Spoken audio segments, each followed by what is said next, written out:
Hey everybody, Brian here from the Cabinet Joint. I've got our trusty shop dog Bear here with me for this one. We're talking today about assembly for standard base cabinets. This assembly video will cover pretty much any standard base that's got a drawer above and a door below, whether it goes all the way up to our triple door base cabinet or a simple single drawer like this one. So stick with us for the rest of the assembly. A couple points I want to make are we're not going to cover hardware installation. So you can see we've got the brackets back there. We'll talk a little bit about how to put those on. But in terms of putting drawer glides in and all that, there's separate videos for that. If you're doing inset, separate videos for showing you how to put your hardware on.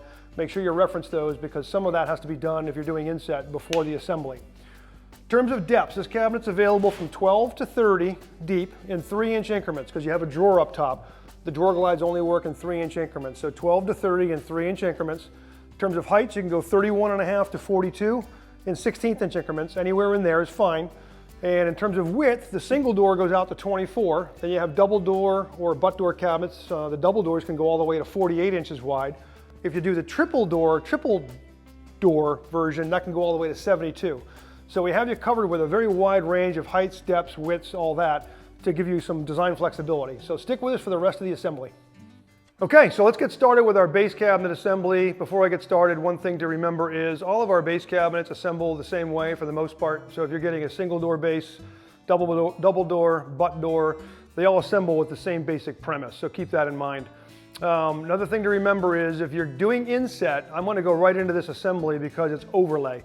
If you're doing inset, you're going to need to mount your drawer mounting brackets. They're called Tentex brackets. They're like beige in color. They mount right here to carry the front edge of the drawer glides, and you're also going to mount your hinge brackets. That's in a separate video we will reference below. Go watch that because you're going to want to put those hardware pieces on before you begin assembling the box. To try to go back and put those on when you're working up against the cabinet sidewall or reaching behind the front frame is very difficult. So get those assembled first or installed, then come back and finish up the video with us here as we start to put the partition panels in and tops and bottoms and that sort of thing. So before we get into the assembly itself, let's quickly review list of tools. We've got our rubber mallet. We use a dead blow, 26-ounce dead blow. The typical wooden handled rubber mallet for $4 at Lowe's works fine. You just want to make sure it's got a soft head, no hard Est-wing big metal hammers. Titebond 2 wood glue, Titebond 3 is fine, although that's for more like outdoor waterproof purposes, it'll still work. We like Titebond 2. Do not use foaming glues like a Gorilla Glue or some of those because they will smear out onto your work surface. You want something that wipes up really easy with water and doesn't expand as it dries. So we like just a typical white wood glue. We use a Bostitch staple gun using inch or inch and an eighth, inch and a quarter max length. You go longer, you're going to worry about things shanking out to the inside of the cabinet. You don't want that.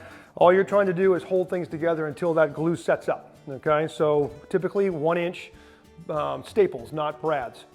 Get a pencil because you're going to mark some things, and then a wet rag, can be anything, shop rag, towel, wet it down real good. You're going to use this to wipe up excess glue as it smears out on the inside of the cabinets or what have you. It just cleans up your work surface. So keep all these things handy. Now we'll start in with our assembly. What we're going to do, as is always, if you've watched many of our videos, is almost obnoxiously boring and monotonous, but you're going to put glue on these two shoulder surfaces on both sides of the front frame and anywhere a cabinet panel contacts. So you're going to have a cabinet top spreader strip and we're going to have a cabinet bottom on this cabinet. Even though there's a groove here, there's no panel that goes in here. There's no partition. This isn't like a utility cabinet where you have an actual floor, like a fixed floor. So we're not going to glue that even though it's got a rail groove there. We're just going to glue top and bottom. So I'm going to show you how that goes. Nice, easy, clean beads of glue. Make sure your glue tip on your bottle is cleaned up because sometimes it gets a little runny, makes a mess.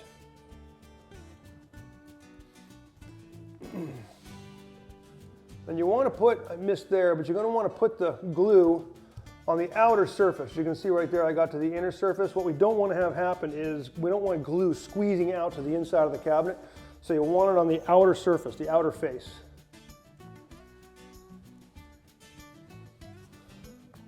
For observant watchers, you'll see the front frame I'm working with is unfinished. Conestoga, our supplier, does do unfinished cabinetry. This particular one is an unfinished oak rather, so just be careful with your doing finished stuff. Yours might look a little different. So we're going to grab a couple things here. We got our cabinet parts. We got a bottom. We got our back. I have a left and right side, my two spreader strips for the top, and then our loose toe backer strip, which we just kind of install between the cabinet sides at the end of the process. What I'm going to do is show you a trick we've been using here in the shop. Since you'll be doing these cabinets sometimes by yourself, if you put the sides in the way a lot of our videos have shown, the cabinet sides want to kind of fall away, and it makes it difficult to hold them up while you're working. What we've begun doing is taking our spreader strip, and we mount the spreader strip with the center of the dovetail, the end of the dovetail rather, lined up with the center of the groove more or less, and you can adjust things later. If you put that in first, then you grab a cabinet side, and this one would be our left side, because there's my toe kick. We put a little glue down here. Yep, there we go. Put a little glue down there. So I had my side flipped on my little reverse there. And now that will act as a second set of hands and hold that up. So now I can do the same thing with my other side. Just oriented right. A little glue there and slide it in. Make sure everything's patted down. This is when we use the mallet. Sometimes it's hard on the hands to bang it with the palm of your hand. Just want to make sure things are set in, and you want to make sure your cabinet sides are more or less level with the front frame. You can adjust that at the end of the assembly, but that gets you more or less where you want to be. Now I'm going to move to the front of the cabinet, and we're going to run a bead of glue in our dovetail, starting about halfway. And the reason we do halfway is as we slide the cabinet panels in, it'll smear the glue the rest of the way. If you run glue all the way to the bottom, the glue will mound up down here and make a nasty mess. So we want to make sure we have our unfinished side out and our finished side facing in. We line our dovetail up on both sides and slide it down in until it contacts. Give the panels a nice pat. What you should see is no gap along the bottom here. Where you have the cabinet bottom contacting the front frame, we want to have no gap. Now I'm going to spin this around so you guys can all see what I'm doing next. And a note I want to make about stickers. You'll notice all these parts have stickers on them. What we would suggest is leave those stickers in place until after the assembly is done. Because if you have an issue or something's mismachined, you damage it, it won't go together right, whatever, you can just take a picture of that sticker, and when you send in your replacement request, we get all the information we need for that piece, which cabinet it went with, we can get it from that sticker. Once you know the cabinet assembled okay and there's no replacements, you can peel all these off. So now, have our next spreader strip, again, finished side in. Just tap that into place, and we're going to let that sit there for a minute because we have to put our cabinet back on. So, grab the cabinet back. On the cabinet backs, you will see, got to be very careful, you will see there's two little pock marks here. And these two little pock marks are for the angle brackets for the cabinet drawer glides. Jeffrey, could you grab me a bracket? And so what we typically advise you to do is mount these brackets before the assembly. I'm going to go ahead and put them on now because we're in the middle of the video, but I want to show you what these look like and where they go.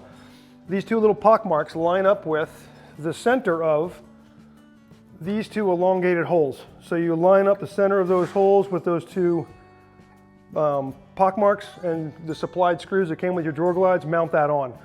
Once those are mounted on, you can put them on after the fact. It just makes it easier to do now. Once they're mounted, you can then put your cabinet back on. We want to make sure you have those brackets at the top of the cabinet. So the way the gluing works on cabinet backs is you want to keep your glue bottle oriented that way, not this way, because you want the fat part of the glue to go on the cabinet side. Okay, so I'm trying to get the glue on the unfinished side of that rabbet. I don't want it down here because my cabinet back is finished. There's not much glue surface there, and you're going to be putting glue on the finished interior of that back, and it won't stick as well. So we're going to do the side, which is what we really care about. We're also going to glue the top edge of our spreader strip. We're going to glue our cabinet bottom. because this is where the cabinet back dado is going to nest. So we want glue in there. And my last step is a little glue where that spreader strip is going to go up in a second. So now, remember I got my brackets here facing up, which is where I want them. I set that in.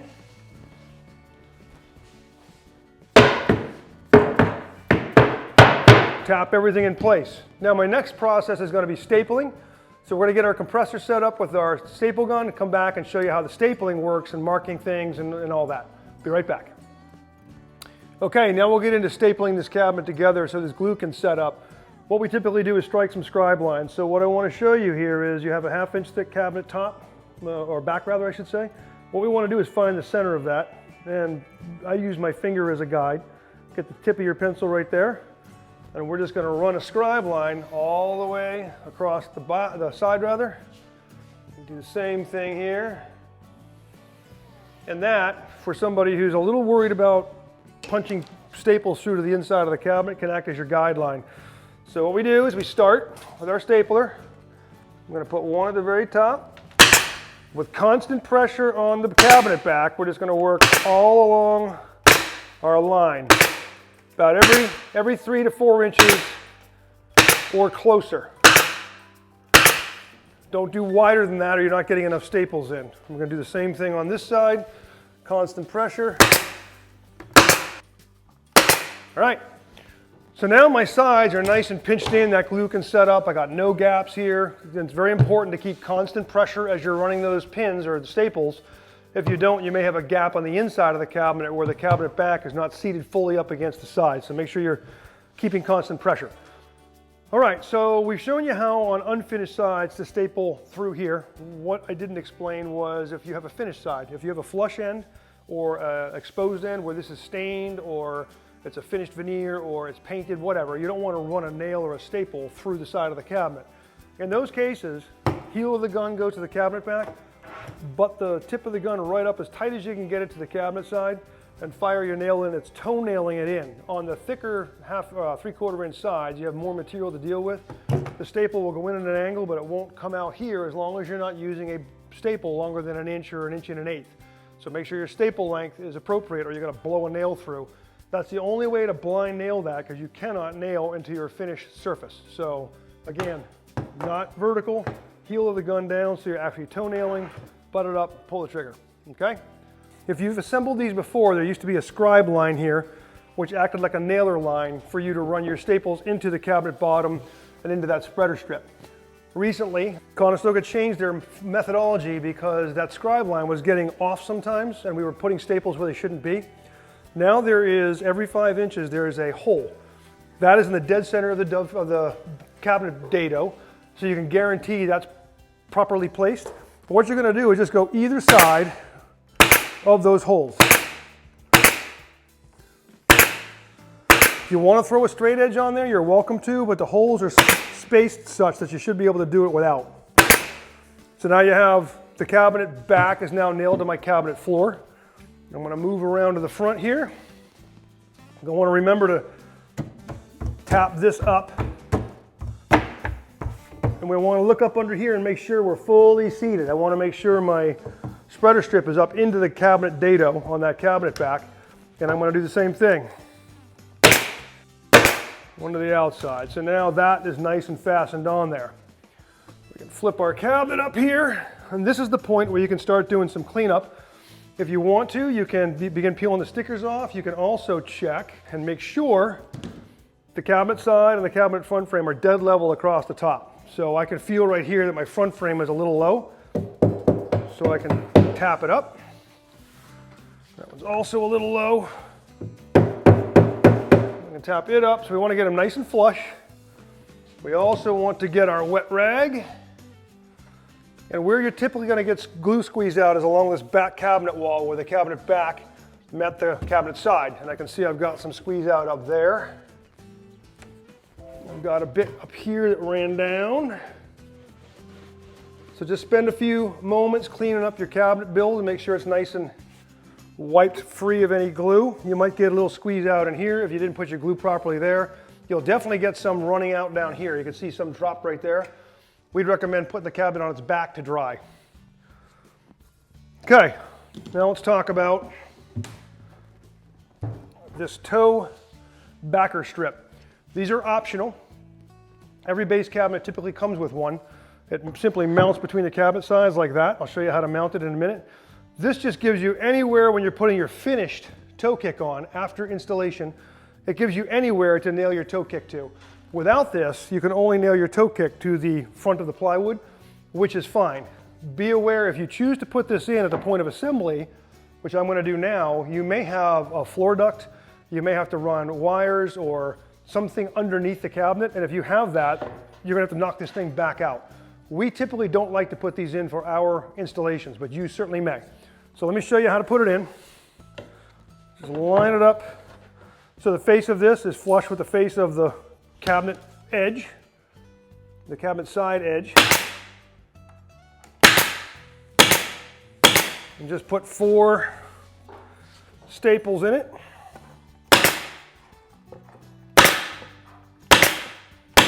And now that acts as a solid thing for you to mount your toe kick to.